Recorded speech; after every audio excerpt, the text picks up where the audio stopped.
Alors, nous allons passer maintenant à la deuxième partie de cette matinée, puisqu'on va écouter ce que sont les impacts du faire alliance en pratique. On va écouter les enseignements de chacun des impacts et on aura pour chacun d'eux des témoignages concrets de ce que ça veut dire. Alors, pour introduire cette deuxième partie, juste de rappeler que le programme Impact nous a permis de voir l'évolution finalement de ce que jouer collectif veut dire selon les acteurs. On a vu qu'on est passé d'un devoir d'alliance à aujourd'hui une envie d'agir d'alliance.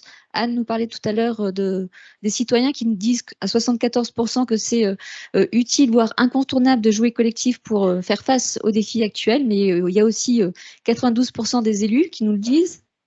83% des entreprises, 97% des associations et 98% aussi des fondations. Donc, tous les acteurs, la majorité d'entre eux en tout cas, considèrent que agir ensemble, c'est nécessaire pour sortir des crises auxquelles on est confronté. Alors, lorsque le programme a été lancé il y a 5 ans, en 2018, on est parti de trois hypothèses. Trois hypothèses, c'est-à-dire que les alliances ont trois natures d'impact.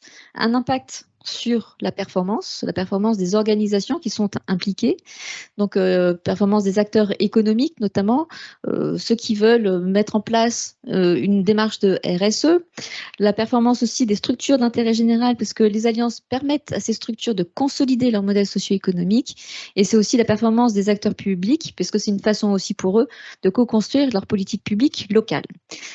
Autre nature d'impact, c'est l'innovation. Les alliances permettent de faire émerger des innovations territoriales et ça permet aussi de déployer à plus grande échelle des innovations sociétales. Et enfin, troisième nature d'impact, c'est la confiance des personnes qui sont engagées et la confiance des territoires, c'est-à-dire la capacité que l'on a collectivement à se mobiliser au service du territoire. Donc, c'est trois natures d'impact qu'on a mis comme hypothèse il y a 5 ans et qu'en 50, ce programme nous a permis de qualifier ces trois natures d'impact. Et ce qu'on vous propose maintenant, c'est que pour chacun de ces trois impacts, on va avoir d'abord les enseignements du programme, qu'est-ce que ça nous a appris, et puis pour chacun, on aura des exemples de pratiques qui vont illustrer la performance, l'innovation et la confiance. Alors, on va commencer tout de suite sur la question de l'innovation. Et pour parler des enseignements de l'innovation, j'appelle Yann Uliac, qui est directeur de l'Observatoire des partenariats, qui va nous dire quels sont les enseignements en matière d'innovation.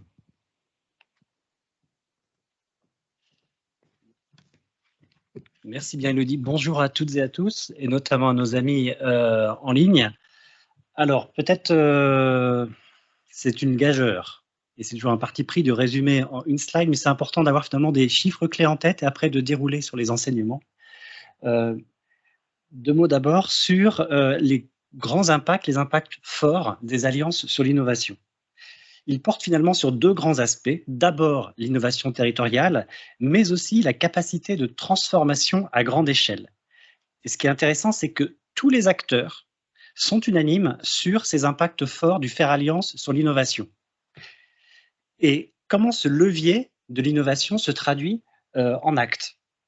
Il se traduit clairement dans l'action avec une mobilisation de toutes les parties prenantes sur l'innovation sociétale, des habitants aux acteurs académiques, des collectivités territoriales aux entreprises et aux fondations, et également des porteurs de projets d'innovation aux institutions.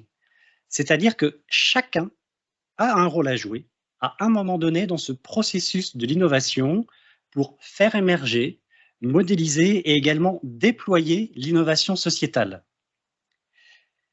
Et quel est finalement le défi collectif qui nous est posé? Ce défi, c'est clairement celui d'articuler les solutions entre à la fois l'innovation territoriale et cette innovation sociale. L'innovation territoriale, elle va tenir compte des spécificités de son territoire pour répondre avec pertinence aux fragilités et aux besoins, notamment au niveau des collectivités, avec à la fois des ressources propres, des priorités et l'action de ces acteurs, et d'un autre côté, l'innovation sociale, qui, elle, est une solution dont la logique va être de répondre à un besoin peu ou mal couvert, qui va nécessiter une proposition de valeur, une chaîne de valeur, et ou un modèle socio-économique innovant. Et c'est cette articulation qui permet de répondre avec pertinence aux besoins et aux fragilités et de faire évoluer les pratiques. C'est-à-dire qu'on se retrouve avec un défi collectif qui va être de passer du « ou » au « et ». Merci Yann pour cette synthèse. Alors pour illustrer ce lien entre innovation et alliance, j'invite à me rejoindre Frédérique Marquet, qui est directrice adjointe du pôle innovation de la direction du développement économique et de l'emploi au sein de l'établissement Paris-Est Marne-et-Bois. Et puis, nous avons deux témoignages en vidéo.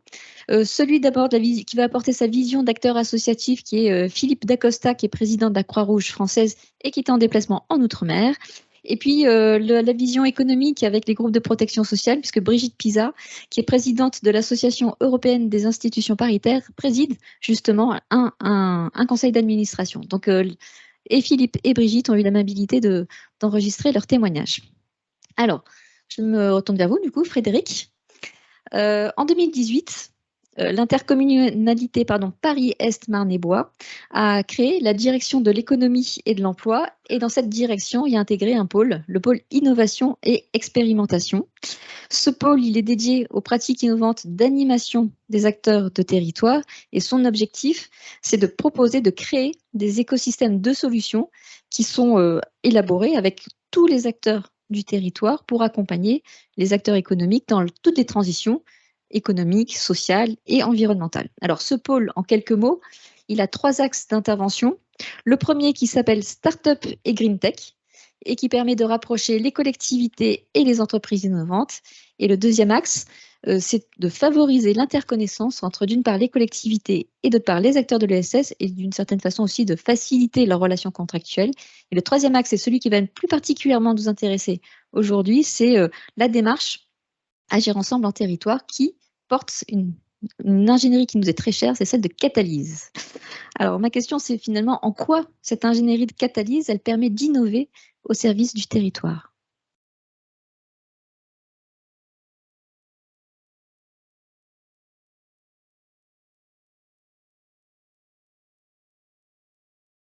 Voilà, c'est beaucoup mieux. Merci beaucoup à toutes et à tous. Alors, en quoi la catalyse permet d'innover à l'échelle du territoire? C'est que, en termes de pratique, c'est déjà en soi une innovation en termes d'animation des acteurs du territoire, puisque nous, en tant que fonction publique, on a un rôle d'animation du territoire, et ça permet donc d'apporter quelque chose de nouveau, d'innovant, pour éviter d'être au centre des décisions et de s'assurer d'animer le territoire au plus proche des besoins. Donc la catalyse, c'est tout d'abord en fait mobiliser un certain nombre d'acteurs locaux par rapport à différents écosystèmes en fonction d'un besoin identifié.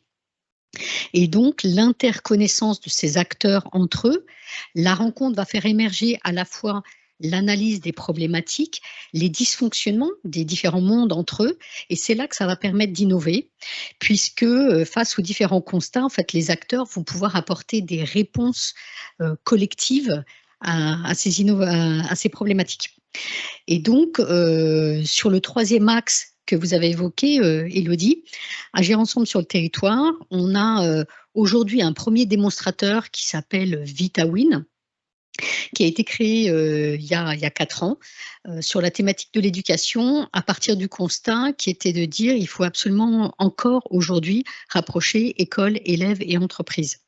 Et donc, nous avons réuni, mobilisé un certain nombre d'acteurs donc de l'éducation nationale, et on fait du fine-tuning, comme on pourrait dire en anglais, puisque à l'éducation nationale, on va mobiliser les collèges, les lycées, les proviseurs, les CPE, les professeurs. On descend à une échelle assez fine pour être sûr d'être au plus proche des besoins. On a mobilisé également les entreprises, les grandes entreprises, mais toutes celles aussi qui sont regroupées en clubs d'entreprise. On a mobilisé les associations locales qui sont soit très éco-locales, liées à un écosystème de quartier par exemple, mais aussi les associations nationales, et puis les collectivités. Et on voit qu'au fil de ces 4 années, les collectivités s'impliquent de plus en plus. Ça peut être le service économique de la collectivité, le service jeunesse, enfin, différents services.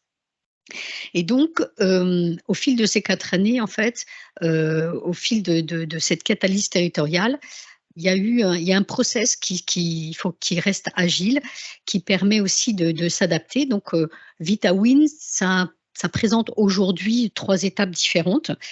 Tout d'abord, on a cherché à se connaître entre nous pour discuter ensemble et comprendre les différentes problématiques. Ensuite, on a développé aussi des outils comme un site internet, l'identification de ces fameux acteurs engagés. Et puis, une 3e étape qui s'amorce là tout récemment, depuis septembre de cette année, avec un programme d'action, comme on l'a vu dans l'étude tout à l'heure que Anne a présentée. La catalyse territoriale, elle s'incarne vraiment dans des actions, dans le faire ensemble. Et donc, depuis septembre, il y a un programme d'action sur l'année scolaire 2022-2023, à partir des besoins de l'éducation nationale et notamment quelque chose de très spécifique qui est l'anticipation du décrochage scolaire, qui permet en fait à tout ce réseau qu'on a mobilisé, de ce réseau de proximité, de sociétés, d'entreprises, d'associations qui se sont engagées, d'incarner en fait leur engagement localement. Et donc, en quoi agir ensemble sur le territoire permet d'innover dans le cas de VitaWin. Donc, deux exemples très, très précis. En fait, la solution des uns est aussi la solution des autres. Pour vous donner un exemple, c'est que quand les établissements scolaires vont solliciter les entreprises, les associations et tous les acteurs du territoire pour intervenir, par exemple dans le lycée, ou pour accueillir des élèves de 3e ou d'autres, en fait, ça correspond aussi aux besoins des entreprises engagées qui sont signataires, par exemple, de la Charte des entreprises inclusives, de transformer leur engagement. Donc, on est bien sur une solution multiple. En termes d'innovation aussi, nous, on a un tissu économique à 94% de TPE-PME. Et donc, même si les entreprises sont engagées, elles ne savent pas toujours comment procéder pour accueillir un élève, puisqu'elles ne peuvent pas le faire, puisqu'elles n'ont pas de salariés, elles n'ont pas de locaux. Et donc, à force de se concerter, de travailler ensemble, il y a des solutions nouvelles qui émergent, notamment pour les élèves de 3e. Une des solutions et qu'on va peut-être mettre en place, c'est d'accueillir l'élève, lui, dans un espace de coworking, et ce sont les entreprises qui vont se déplacer au fil de la semaine pour présenter un certain nombre d'activités. Et puis, il y a une autre idée aussi qui est en train d'émerger, qui va être expérimentée, c'est le fait de présenter un métier, mais au fil de la semaine, avec toutes ces parties prenantes. Donc, l'élève veut découvrir, par exemple, le métier de la communication, la réalisation d'une plaquette. Ben, le lundi, il sera avec la personne qui se charge du rédactionnel. Le mardi, il sera avec le graphiste. Le mercredi, avec l'imprimeur. Et ça, en fait, l'écosystème aussi de chaque acteur engagé permet de proposer des solutions innovantes face à des problématiques particulières. Merci Frédéric. Alors, quels sont les résultats de cette ingénierie, l'ingénierie du lien que vous portez? Alors, je dirais qu'il y a 2 résultats sur cette méthode de catalyse territoriale. C'est tout d'abord de se dire qu'elle peut s'appliquer d'un territoire à l'autre. Donc, en effet, nous, on en a fait l'expérience puisque avant de travailler à l'échelle de 13 villes, 520 000 habitants, je travaillais à l'échelle de 2 villes. Et donc, c'est là qu'on a fait émerger la première approche de catalyse territoriale en regroupant les acteurs à cette échelle-là. Et puis, lorsque, donc, comme vous l'avez dit, le territoire a décidé de créer le pôle innovation, on a pu le développer à une autre échelle. Alors évidemment, il y a des points de vigilance à avoir. On n'est quand même pas, c'est-à-dire ce que j'aime dire, c'est que les arborescences relationnelles ont plus de ramifications quand on est à l'échelle de 13 villes. Mais le cadre global est le même. La méthode est la même.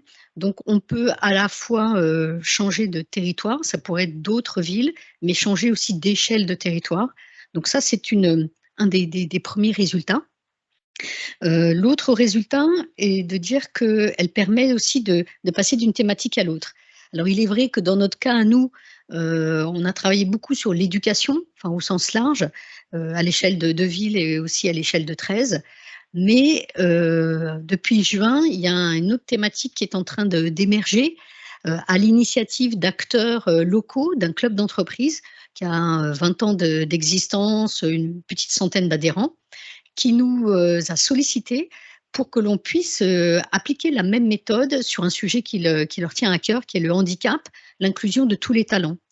Et ce qui est très étonnant, c'est qu'ils ne se sont pas dit on va le faire à l'échelle de notre club d'entreprise, mais vraiment, ils sont déjà convaincus, comme on a pu le voir dans l'étude, de la méthode et que c'est important de mettre les associations, les différents acteurs autour de ça. Donc voilà, on peut changer aussi de thématique, avoir la même méthode, mais sur une autre sur une autre thématique.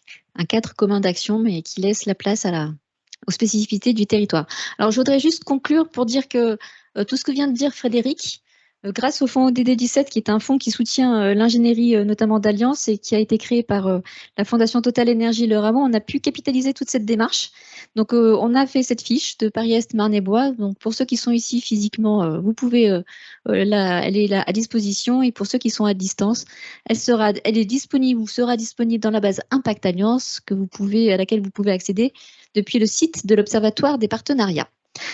Alors maintenant, on va écouter le témoignage de l'acteur associatif Philippe Dacosta qui a enregistré son témoignage, donc une petite vidéo.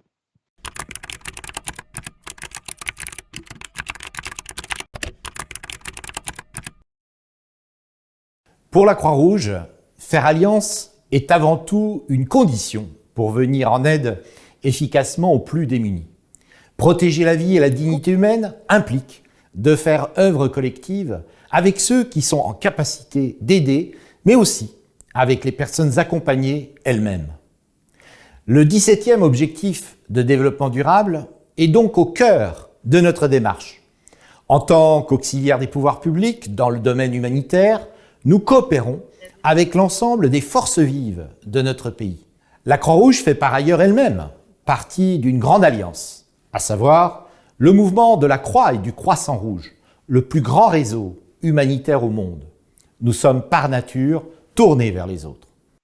Dans le cadre de la crise ukrainienne, par exemple, nous sommes intégrés dans un collectif, avec les autorités publiques tout d'abord, par exemple lors de rapatriements d'enfants, avec un groupe de travail interassociatif pour le déploiement de mesures de solidarité financière à destination des populations fuyant l'Ukraine, ou encore avec de nombreux partenaires privés afin de s'appuyer sur leur capacité logistique pour acheminer des centaines de tonnes de matériel de première nécessité. Enfin, nous avons lancé avec plusieurs grandes associations un projet expérimental de mesures d'impact social dans l'optique de mieux comprendre et valoriser ceux qui agissent sur le terrain. Il s'agit pour nous d'élaborer une sémantique et des méthodologies partagées pour évaluer comment accompagner au mieux les publics fragiles. Faire alliance donc afin de mobiliser notre intelligence collective et gagner en efficacité au service des plus démunis.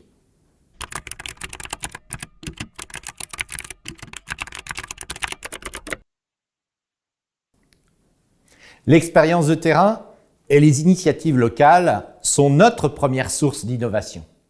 Ce sont nos volontaires, confrontés aux réalités du quotidien, qui sont à l'origine des actions phares de notre institution.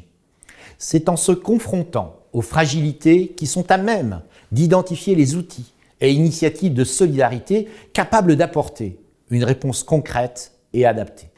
Nous avons aussi fait le pari de l'innovation et de l'intelligence collective à travers 21.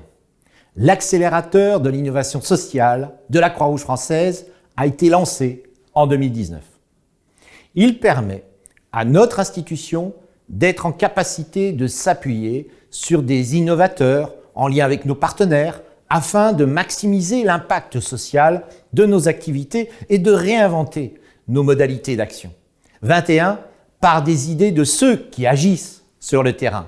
L'accélérateur favorise l'échange entre praticiens et entrepreneurs, soutient l'entrepreneuriat des volontaires de notre association et cherche à faire émerger de nouveaux outils de solidarité. C'est cette approche collective de l'innovation en partant des territoires qui fait notre force. Donc, on voit bien le lien entre alliance et innovation dans l'ADN de la Croix-Rouge. Alors, ce qui va être intéressant maintenant, c'est de voir la vision en plus de l'acteur économique avec Brigitte Pisa qui représente donc les groupes de protection sociale, puisqu'elle est vice-présidente de l'Association européenne des instances paritaires, vice-présidente de la Somital AG2R, la mondiale. Pardon. Le paritarisme est par essence une manière institutionnelle de faire alliance. En quoi le dialogue entre acteurs différents est-il un levier d'innovation ? Alors, si on devait, avant de parler en quoi, d'essayer de trouver des raisons pour lesquelles le paritarisme, c'est vraiment la meilleure façon de faire alliance, ou en tout cas une des premières pour moi qui a été expérimentée, on va juste rappeler le paritarisme, c'est quoi ? Là, on parle du paritarisme de gestion. C'est-à-dire qu'on parle des partenaires sociaux qui représentent d'une part les salariés des entreprises et d'autre part les entreprises elles-mêmes. Et ces gens-là se mettent autour d'une table pour créer un projet. Le plus beau des projets étant bien évidemment la retraite complémentaire des salariés du privé. Alors la question qu'on se pose aujourd'hui, c'est en quoi le dialogue entre des acteurs différents est par essence un levier d'innovation. Et bien en fait, je crois que c'est parce que ces gens-là ont quand même, en tout cas ceux qui constituent le paritarisme aujourd'hui en France, ont quand même une vision commune, une défense commune des intérêts de ceux qu'ils représentent. En clair, vous êtes, quel que soit votre syndicat, vous représentez les intérêts des salariés, vous représentez leur défense, vous représentez un moyen d'exprimer ce dont ils ont besoin à un moment donné. En face, vous avez des entreprises qui, elles aussi, défendent des intérêts parfois économiques, mais également les intérêts de ceux qui travaillent au sein des entreprises. Et ça fait que lorsque vous vous mettez autour d'une table, nous avons un but commun et peut-être des visions différentes pour y arriver et des visions différentes de l'exprimer, ce besoin. Et c'est ça qui fait la force du paritarisme. C'est que lorsque l'on parle et que l'on sait qu'on doit aboutir à quelque chose à la fin, on sait où on doit aller, nos chemins sont peut-être différents, mais plutôt que de nous séparer, il crée une toile d'araignée dans la discussion qui fait qu'à un moment donné, ça se connecte et on arrive à trouver des solutions et des voies pour arriver à notre but qui vont rassembler le plus d'intérêts possible, qui vont pouvoir exprimer ces intérêts de la façon la plus différente possible et ça va permettre de couvrir le plus d'intérêts possible pour arriver jusqu'à notre but. Voilà pour moi ce que le paritarisme est de positif et de différent, voire de très important dans le faire alliance au sein d'un projet, au sein d'une structure, uniquement pour l'intérêt des gens vers qui ce projet va se diriger. L'action sociale des groupes de protection sociale est un puissant levier pour lutter contre les fragilités. En quoi est-il aussi source d'innovation partenariale et territoriale ? C'est une question très intéressante. En fait, les groupes de protection sociale sont des structures qui sont gérées par les partenaires sociaux.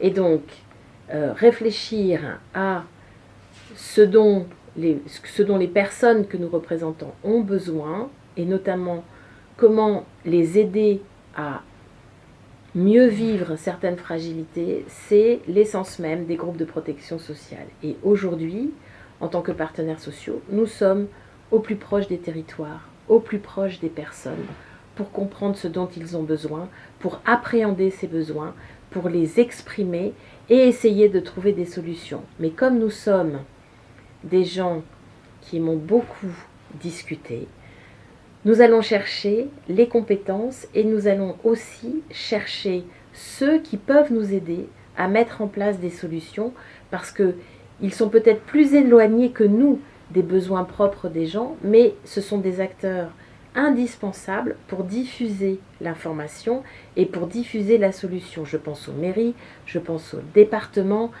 et je me dis qu'aujourd'hui, nous avons réussi dans le cadre de l'action sociale des groupes de protection sociale à faire émerger des projets qui deviennent des solutions étendues sur l'ensemble du territoire. Alors j'ai deux exemples à vous donner, parce que ça sera quand même toujours plus parlant que des phrases théoriques que je peux exprimer depuis tout à l'heure. Le premier exemple, qui va être un petit peu théorique quand même, c'est dans l'histoire de l'action sociale de la retraite complémentaire des salariés du privé, dans une commission sociale en 2002, il y a un représentant des entreprises qui a dit « Mesdames et messieurs, il faut qu'on réfléchisse à un sujet, ce sont les aidants. Parce que dans les années qui viennent, nous allons nous retrouver confrontés dans les entreprises à ce sujet de l'aidance parce que les familles sont plus éclatées sur le territoire et parce que la population vieillit. Donc, ce sujet-là va arriver, on ne sait pas comment, on ne sait pas ce qu'on va devoir faire, mais en tout cas, il va falloir y réfléchir. Et ça fait 20 ans que l'action sociale Agirc-Arrco réfléchit à ça et a mis en place, a testé des choses, des processus, des associations, des mécanismes pour pouvoir aider les gens qui sont aidants. Et l'autre sujet, l'autre grande réalisation que nous avons fait ces dernières années, ce sont tous les partenariats que nous avons fait avec Unicité qui permettent de faire de l'aide ou de l'intergénérationnel, c'est le grand mot aussi à la mode, mais qui est une réalité où on met en relation des jeunes et des personnes un peu moins jeunes pour résoudre des problèmes, notamment alors le plus simple peut-être à appréhender, c'est effectivement la fracture numérique, et on a mis en place des actions de grande envergure qui donnent des résultats très positifs et qui permettent à des jeunes comme à des moins jeunes de s'aider mutuellement ensemble sur le sujet de la fracture numérique, entre autres. Alors, on voit que les alliances sont source d'innovation. Ça commence à poser quelques pistes de réflexion et de défis. On a vu la gouvernance collective avec Brigitte. Il y a aussi l'importance de l'ingénierie d'alliance, notamment c'est Frédéric qui en parlait tout à l'heure, et l'importance aussi justement de pouvoir investir et soutenir cette ingénierie d'alliance. Et on aura l'occasion d'en reparler tout à l'heure en fin de matinée. Et puis, je disais en introduction que les alliances, c'est source de performance. Et donc, je vous propose d'aborder ce deuxième thème tout de suite. Merci beaucoup, Frédéric.